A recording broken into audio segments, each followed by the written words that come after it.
इस कहानी की शुरुआत में एक सोफ़ी नाम की लड़की को दिखाया जाता है जो अनाथ आश्रम में रहती है। सोफ़ी को एक बीमारी होती है जिसकी वजह से वो रात को सो नहीं पाती। एक रात जब सोफ़ी आश्रम की गैलरी में घूम रही होती है तो अचानक बिल्लियों के लड़ने की आवाज़ आती है उसे। और जैसे वो खिड़की को देखती है तो बाहर उसी परछाई में बहुत बड़ा हाथ नजर आता है। ये देखकर सोफ़ी डर जाती है और भागकर अपने बेड पर आके छिप जाती है। लेकिन वो बड़ा सा हाथ भी सोफ़ी को देख लेता है और वो उसे अपने बड़े हाथों में कैद करके सोफ़ी को उठा लेता है और उसे अपने साथ ले जाता है। रास्ते में उस जाइंट को जहाँ भी कोई इंसान दिखाई देता था वो उनसे छिप जाता था, जिनसे सोफ़ी को पता चलता है कि ये जाइंट इंसानों से डरता है। पर अब सोफ़ी इस दानव के साथ थी और उसकी दुनिया में आ गई थी। और अचानक वहाँ पर सोफ़ी को किसी के हंसने की आवाज़ सुनाई देती है, यानी कि उसके आसपास और भी कई दानव मौजूद थे। सोफ़ी को दानव जिस घर में लेके जाता है उस घर में सोफ़ी को बहुत बड़े बड़े सामान नजर आते हैं। वहाँ का सामान बहुत बड़ा होता है। सोफ़ी को यहाँ पर बहुत डर लगता है, इसीलिए वो यहाँ से भागने की सोचती है। पर दानव उसे कहते हैं कि तुम यहाँ से नहीं भाग पाओगी। और फिर सोफ़ी के पूछने पर जाइंट उसे बताता है कि ये जाइंट्स इंसानों को खाते हैं। और ये सुनकर सोफ़ी और डर जाती है। उसे लगता है कि ये दानव भी उसे मार कर खा जाएगा। पर वो दानव से बताता है कि वो इंसानों को नहीं खाता, वो सिर्फ सब्जियां खाता है। तब सोफ़ी उससे पूछती है कि तुम मुझे यहाँ पर क्यों लाए हो। तब वो बताता है कि तुमने मुझे देख लिया था और मैं नहीं चाहता था कि तुम सबको ये बताओ कि तुमने किसी जाइंट आदमी को देखा है या किसी जाइंट दानव को देखा है। इससे इंसान मेरा पीछा करते करते यहाँ तक आ जाते और हम सबको जान से मार देते, इसलिए तुम्हें अब यहीं रहना होगा। ये सुनकर सोफ़ी कहती है कि वो यहाँ से भाग जाएगी। तब दानव कहते हैं कि अगर तुम्हें किसी भी जाइंट ने देख लिया तो तुम्हें तभी खा जाएगा। और फिर जाइंट सोफ़ी को एक बड़ी सी जगह पर बिठा देता है और उसे सोने के लिए कहता है। पर सोफ़ी बताती है कि उसे रात को नींद नहीं आती। तब जाइंट एक बोतल उठाता है जो कि बहुत चमक रही थी और जाइंट बताता है कि इसमें सपने हैं।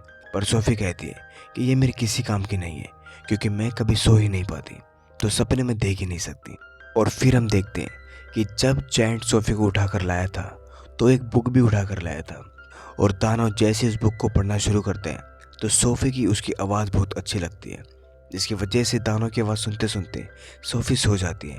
और तभी दानव रेड कलर की एक बोतल में सपना निकालता है और वो सपना वो सोफ़ी को दे देता है और वो खुद भी सो जाते हैं। सुबह होने के बाद जब सोफ़ी की आँख खुलती है तो वो देखती है कि दानव सो रहा है और इसीलिए वो वहाँ से भागने की कोशिश करती है।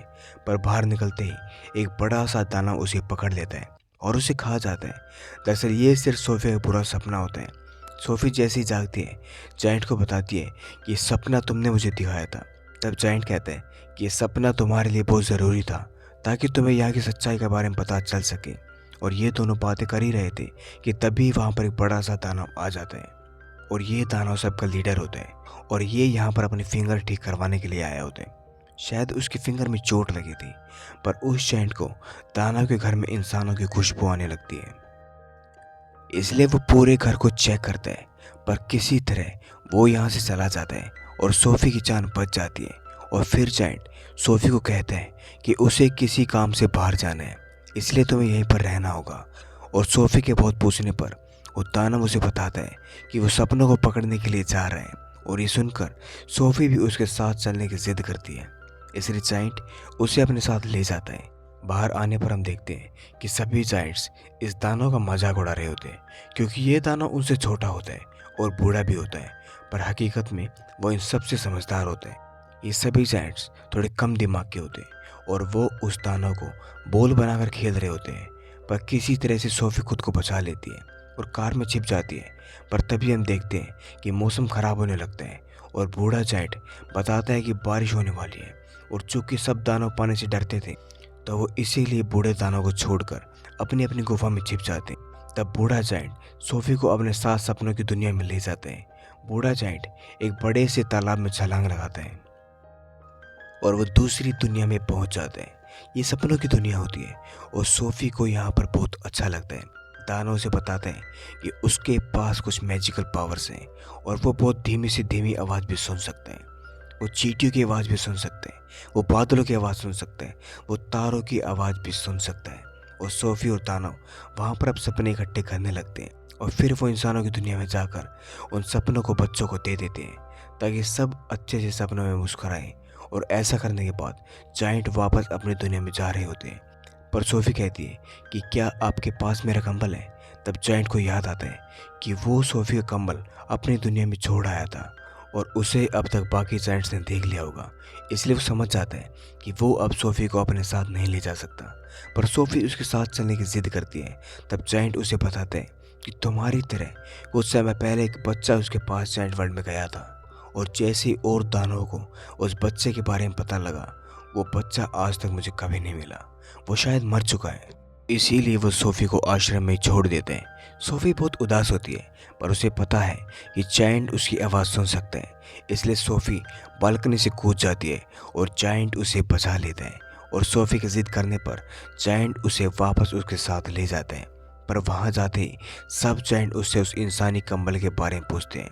तब जायंट उस कंबल को चला देता है और फिर उन सबको अपने घर से बाहर निकाल देता है। इसी दौरान सोफी को वहाँ पर एक पिक्चर नजर आती है। तब सोफी के दिमाग में एक आइडिया आता है और वो कहती है कि तुम एक बुरा सपना बनाओ और उस सपने में सब जायंट्स को डाल दो और साथ ही हम दोनों को भी डाल दो। और फिर जायंट सोफी जैसा कहती है वैसे ही करते हैं और इंसानों की दुनिया में जाकर उस बुरे सपने को क्वीन को दिखा देता है।